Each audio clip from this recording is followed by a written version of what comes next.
Wendy's clubhouse. One Wednesday, the AlphaPets were at Wendy the Wise Woodchuck's house. Looking through books and newspapers, Nellie the Naughty Newt held up a page of the newspaper she was reading. "Hey, look at this," she said, pointing to an advertisement. "Here's an ad for a do-it-yourself clubhouse at Waldo's Woodworks." "That's great," shouted Ivy the impatient iguana. "Let's build a clubhouse." Wendy looked around her crowded living room. "We could use more room." "Our Wednesday get-together group has been growing," she said. "A clubhouse is just what we need, and we can build it in the yard right near my favourite weeping willow tree." Building a house is a lot of work," said Lizzie the lazy lamb. "Lots of work," said Monty. "And hammers and nails can be dangerous," added Fenton the fearful frog.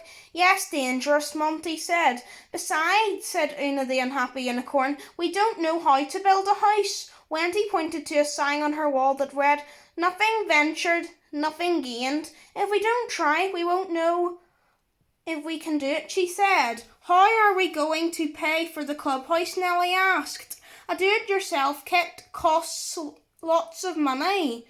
"Don't worry," Wendy said. We'll each chip in as much money as we can." So everybody took out their wallets. But when Emmy the exaggerating elephant looked into hers, it was empty. "Oh dear," Emmy said. "I don't have any money. Not a cent. I must have spent it all yesterday." "A penny saved is a penny earned," said Wendy. "You're right," said Emmy, nodding her head sadly. "If I had saved my money yesterday, I'd have some today." Wendy counted the money. There was just enough for the building kit. "There's no time to lose," she said. "As my great uncle used to say, the early bird catches the worm." "Well, then we'd better get that kit right away so we can start building first thing tomorrow," Ollie the obedient ostrich added. "Waldo's Woodworks is near your house, Lizzie," Wendy said. "Will you pick up the kit for us?" Lizzie looked up from her comfortable place on the sofa and rubbed her eyes. "I guess I could pick up the kit," she said. "But I hope it's not too heavy for me to pull in my wagon." "Your wagon has strong wheels," Emmy said. "You shouldn't have any trouble." "Well then," Ollie said, "you'd better get going. Waldo's will be closing soon." "Yes, closing soon," added Monty. So Lizzie waved goodbye and rushed off.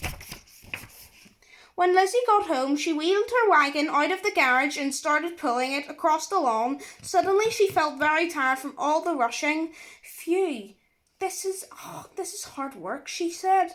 "Maybe I'll just rest for a moment before I go to Waldo's." Lizzie wiped her forehead and sat down under the wisteria tree. Before she knew it, she had leaned back, closed her eyes, and fallen fast asleep. By the time Lizzie woke up, the sun was setting. She looked at her watch and said, "Oh no, look at the time. Waldo's must be closed now. I'll have to wait until tomorrow to get the building kit." The next morning, right after breakfast, Lizzie went to Waldo's as fast as she could to buy the clubhouse kit. When she entered the store, she saw a big sign that read, "Sold out, more kits coming next week." "Oh no," Lizzie thought to herself. "We wanted to start building our clubhouse today. Everyone is waiting at Wendy's house." So Lizzie ordered a kit, and then she went to tell her friends the bad news. All the AlphaPets were waiting at Wendy's house. When Lizzie arrived, she told them what had happened. "Well, that goes to show you never put off till tomorrow what you can do today," Wendy said. "What does that mean?" Lizzie asked. "It means that if something has to be done, we should do it as soon as possible," Wendy explained. "If you had gone right to Waldo's yesterday, we'd have our clubhouse today," Nellie said. "I meant to, but," Lizzie said. "Never mind," Ollie said, smiling. "A week is not too long to wait. We can think about how we want to decorate our clubhouse.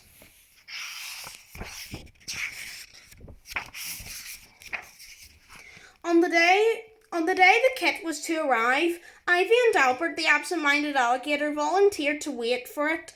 The others went to buy some food for lunch. When the do-it-yourself clubhouse kit arrived, Ivy was all excited. "Let's get started," she shouted. Yes, let's get started," Albert agreed. They opened the box and took out all the pieces.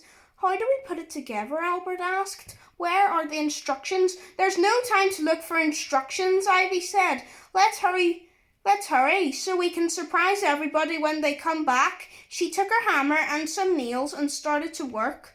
"Well, okay," Albert said, and he started to hammer too.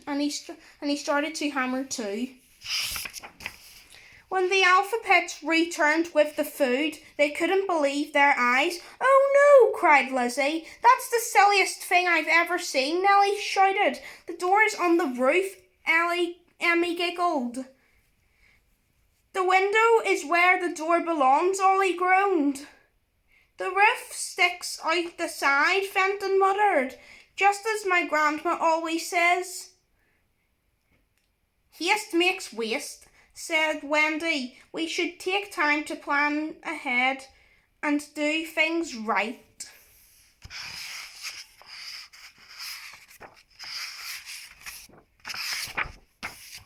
"Now we can't have a clubhouse," Una cried. "It's all ruined." "Yes, ruined," added Monty. "Don't worry," said Wendy.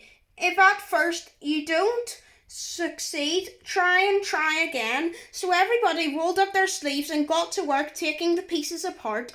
Ollie found instructions inside the packing carton, and slowly but surely the AlphaPets put the clubhouse together the right way.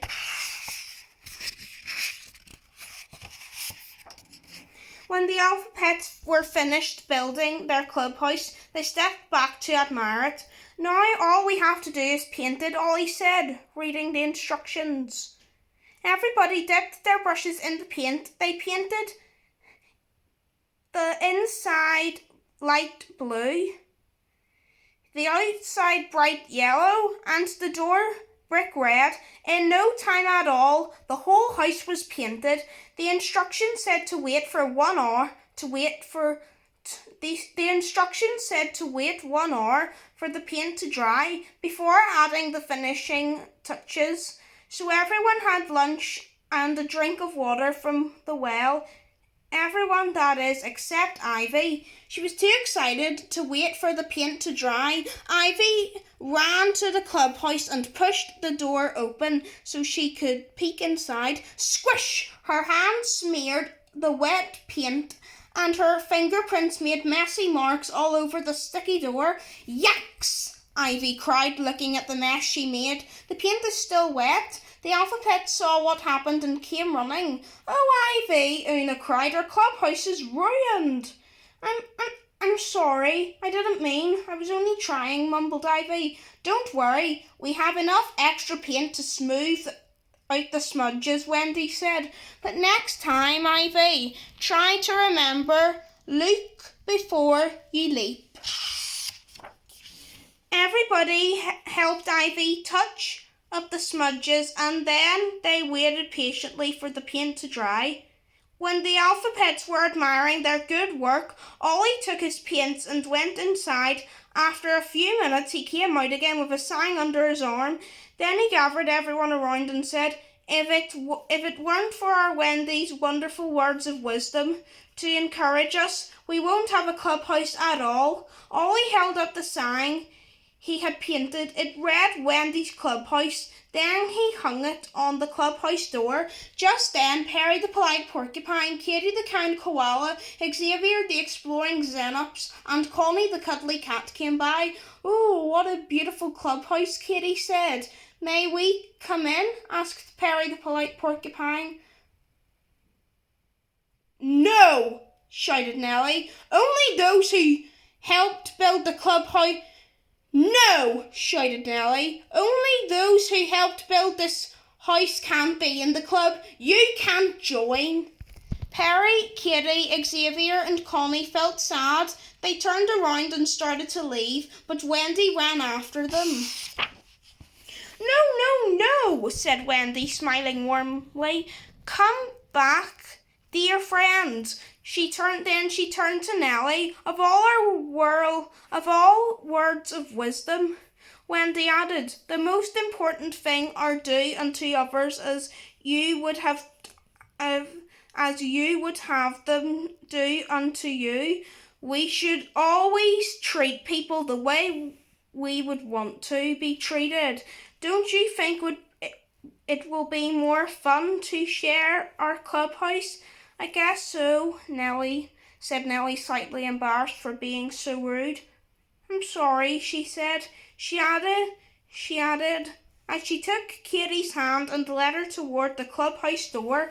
Then Wendy picked up Ollie's paintbrush and painted another sign. The AlphaPets watched as Wendy hung the new sign under the other one. It read, Everybody welcome. All the AlphaPets clapped and cheered, agreeing that it was the best advice of all. The end.